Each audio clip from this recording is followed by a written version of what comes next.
नमस्कार मित्रांनो, स्वागत आहे तुमचं आपल्या चॅनलवर. मित्रांनो, बऱ्याच दिवसापासून काही कारणामुळे तुम्हाला व्हिडिओ मिळू शकले नाही, पण आता आपण पुन्हा एकदा आपल्या व्हिडिओला स्टार्ट करत आहे. तर आजच्या स्टोरीचं नाव आहे अनकथ नातं.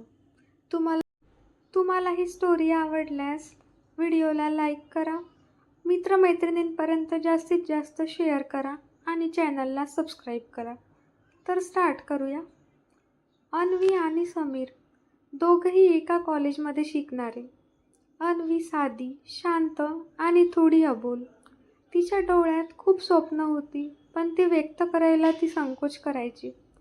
समीर अगदी उलट होता. गप्पिष्ट, मित्रमैत्रिणींमध्ये लोकप्रिय आणि कुणालाही पटकन आपलंसं करणारा. पहिल्यांदा ते लायब्ररीमध्ये भेटले. समीर पुस्तक शोधत होता आणि चुकीनं अन्वीच्या टेबलावर बसला. ती रागावली नाही, पण डोळ्यातली चमक समीरच्या मनात घर करून गेली. हळूहळू लायब्ररीमधली भेट क्लासपर्यंत पोचली, मग कॅन्टीनपर्यंत आणि मग कॉलेज संपेपर्यंत दोघं एकमेकांशिवाय अपूर्ण वाटू लागले. समीरनं अन्वीला एका पावसाळी संध्याकाळी प्रपोज केलं. अन्वी, माझं मन सांगतंय की तूच ती आहेस जी आयुष्यभर माझ्यासोबत असावी. अन्वी काही क्षण शांत राहिली, पण मग हसत म्हणाली, समीर, तुझ्या डोळ्यातली प्रामाणिकता मला दिसतंय. हो, मला सुद्धा हे नातं हवंय. त्या दिवसापासून दोघं एकमेकांचे झाले. कॉलेजचे दिवस स्वप्नासारखे गेले. एकत्र अभ्यास, फिरायला जाणं, गुपचूप भेटणं आणि एकमेकांच्या छोट्या छोट्या गोष्टीत सुख शोधणं. कॉलेज संपल्यावर दोघांचं करिअर वेगळं झालं.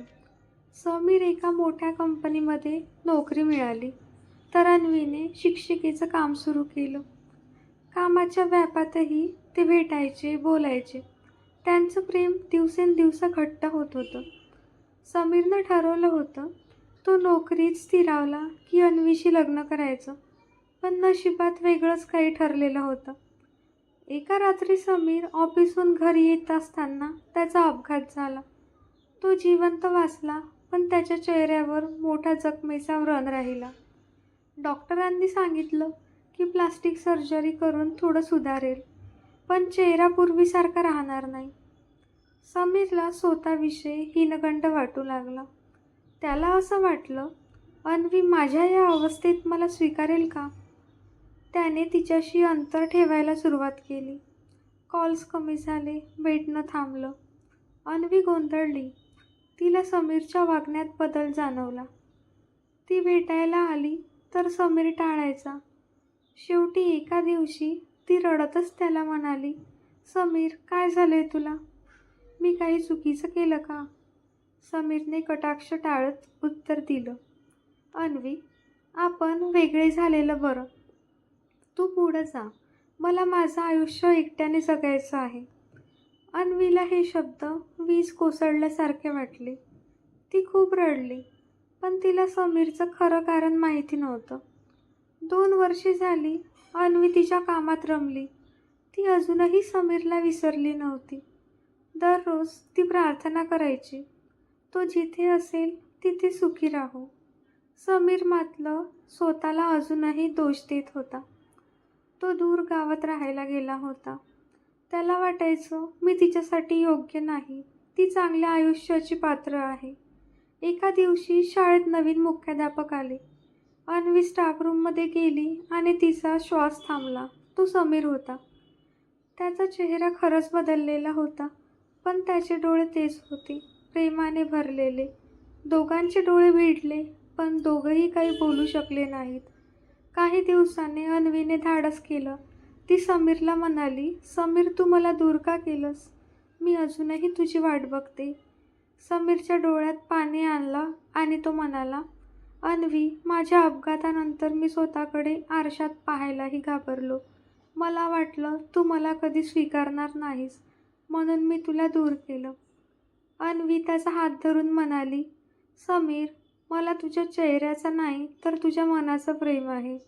माझं प्रेम तुझ्या बाह्यरूपावर नाही, तुझ्या हृदयावर आहे आणि ते कधीच बदलणार नाही. समीर स्तब्ध झाला.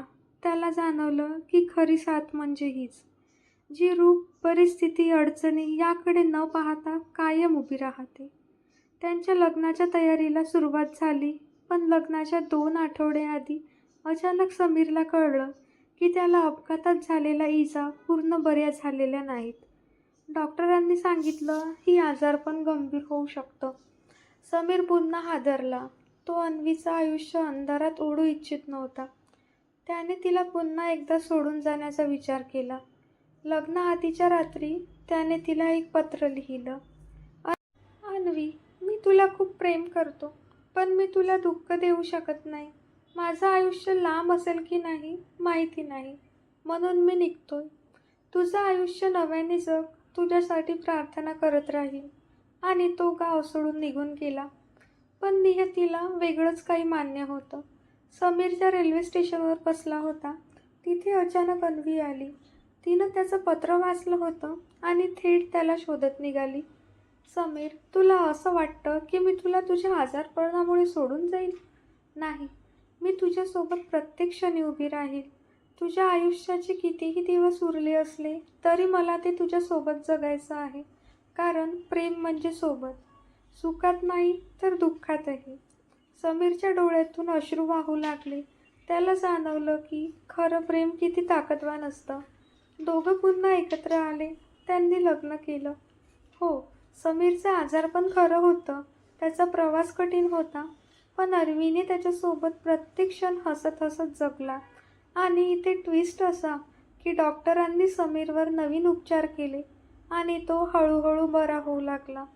ज्याला तो शेवट समजत नव्हता, त्यांच्यासाठी ती आयुष्याची सुरुवात ठरली होती.